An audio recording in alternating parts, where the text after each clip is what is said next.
ایک عظیم قوم، عظیم لیڈر اور دور اندیش رہنما کی جو ڈیفینیشن آپ کریں تو وہ مسائل کا حل پہلے کرتے ہیں۔ عظیم قومیں، ڈیولپڈ کنٹری اور تاریخ میں اپنا نام چھوڑنے کے لیے یہ نہیں کیا جاتا کہ اب مسئلہ پیدا ہو گیا ہے تو ہم اس کا حل نکالیں۔ جب آپ اس لیول پہ کام کر رہے ہوتے ہیں تو آپ کا یہ فرض ہوتا ہے ایک حکمران کے لیے، اس کی تمام عوام اس کے بچوں کی طرح ہوتی ہے، تو حکمرانوں کا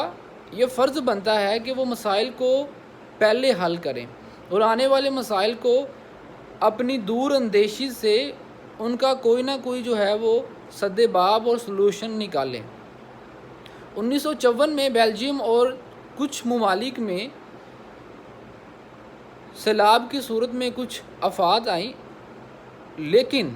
انہوں نے اس کا ایک مستقل حل نکالا، اور آپ ان کی تاریخ نکال لیں، سیلاب کی آفت سے دوبارہ ان کا سامنا نہیں ہوا۔ اب ہمارے ملک کا پچھلے 40 سالوں میں یہی حال ہے کہ 40 سالوں میں ہماری قوم، ہمارے حکمران اور کوئی بھی جماعت، کہنے کو تو ہماری سب جماعتیں بڑا اچھا کام کر رہی ہیں بقول ہماری قوم کی زبانی، ہماری عوام کی زبانی، 40 سال میں یہ قوم ایک ڈیم نہیں بنا سکی۔ کیا آپ کو لگتا ہے کہ یہاں پہ کسی کو فنڈنگ کی کمی ہے؟ جب سے یہ سیلاب کے معاملہ شروع ہوئے ہیں، غریب پاکستانی وہاں پہ مر رہے ہیں، لوگوں نے اپنی مدد آپ کے تحت ایک خاص مقدار میں فنڈنگ اور فنڈ جو ہے وہ جمع کر لی ہے۔ تو کیا ایک بڑا حکمران جیسے کہ عمران خان صاحب ہیں، جیسے کہ شہباز شریف صاحب ہیں، نواز شریف صاحب ہیں، بلاول بھٹو صاحب ہیں، زرداری صاحب ہیں، اگر یہ اپنی پرسنل کیپیسٹی میں بھی آ کے یہ کام کو مکمل کرنا چاہیں، یا ہمارے جو بڑے فیصلہ کرنے والے لوگ ہیں وہ بھی پرسنل کیپیسٹی میں بھی آ کے یہ کام کو اگر پرائورٹی میں رکھیں، تو کیا آپ کو لگتا ہے کہ یہ مسئلہ نہیں حل کر سکتے سیلاب کا؟ اب ہر 10 سال بعد اپنی ہسٹری نکالی، یہ تیسرا سیلاب ہے کہ اس کی شدت میں بھی اضافہ ہو رہا ہے، اور اپنے ساتھ ساتھ یہ پاکستانیوں کی جو زندگیاں ہیں وہ بھی ایک بڑی تعداد میں اپنے ساتھ لے کے چل رہا ہے۔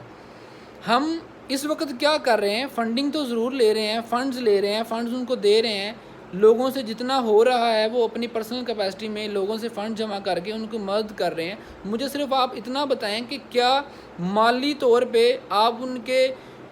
جو مسائل ہیں حل کر کے، وہ جو ان کے اپنے پیارے ہیں وہ اپنی جانیں گنوا بیٹھے ہیں، کیا ان کو واپس لا سکتے ہیں؟ بالکل نہیں۔ تو کیا بحیثیت قوم، بحیثیت پاکستانی، بحیثیت ایک اچھے مسلمان کے طور پہ کیا ہمارا فرض نہیں ہے کہ ہماری قوم، جب ہم کسی ایک چیز کو ٹھان لیتے ہیں تو ہم وہ کر لیتے ہیں؟ تو کیا ہمیں یہ نہیں لگتا کہ ہم کالا باغ ڈیم جیسے اور کچھ ایسے منصوبوں کے اوپر مل کے ایک ایسی آواز اٹھائیں کہ مستقبل میں دوبارہ ہماری قوم کو ایسے حادثات، ایسے واقعات، اسباب اور قدرتی آفات سے سامنا نہ ہونا پڑے، اور ہم ایک بڑی تعداد میں ہمارے جو پاکستانی ہیں ان کی جانوں کو جو ہے وہ محفوظ بنایا جا سکے؟ اگر آپ کو یہ لگتا ہے کہ یہ حکمران اس قابل ہیں، اگر یہ اس قابل ہوتے تو پچھلے 40 سالوں میں یہ ایک بھی کوئی ایسا قدم اٹھا لیتے کہ جس سے ابھی جو نقصان ہو رہا ہے اس کا کوئی 40% یا 50% یا 60% نقصان کا حل نکالا جا سکتا۔ اور یہ نقصان تو بڑھتا ہی جا رہا ہے، یہ سیلاب تو بڑھتا ہی جا رہا ہے۔ خدارا میری آپ سب سے یہی اپیل ہے کہ ان معاملات کے اوپر مل جل کے ایک ایسی آواز اٹھائیں کہ دوبارہ ہمارے کسی پاکستانی کو، کسی مسلمان بھائی کو اس تکلیف کا سامنا نہ کرنا پڑے۔ اگر ہم خود کو اس چیز میں رکھیں کہ اس وقت 80% پاکستان سیلاب کی زد میں ہے، تو وہ لوگ جن کے اپنے پیارے اپنی جانیں گنوا بیٹھے ہیں ان کے اوپر کیا بیت رہی ہوگی؟